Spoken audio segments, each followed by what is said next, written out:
Hello दोस्तों, नमस्कार। दोस्तों, इन दिनों सुनने में ये आ रहा है कि पावर स्टार पवन सिंह जी की पत्नी ज्योति सिंह अब राजनीति में कदम रखने जा रही हैं दोस्तों।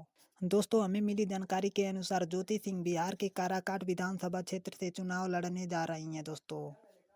और दोस्तों, आप सबको बता दें कि पावर स्टार पवन सिंह पहले से ही अपने गाने और फिल्मों के जरिए लाखों करोड़ों फैंस के दिलों पर राज करते आ रहे हैं दोस्तों। दोस्तों, जहाँ तक हमें पता है कि एक बार वहीं काराकाट विधानसभा क्षेत्र से पावर स्टार पवन सिंह जी को टिकट मिला था दोस्तों।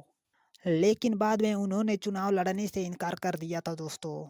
लेकिन इस बार वहीं काराकाट विधानसभा क्षेत्र से पावर स्टार पवन सिंह जी की पत्नी ज्योति सिंह चुनाव लड़ने वाली हैं दोस्तों।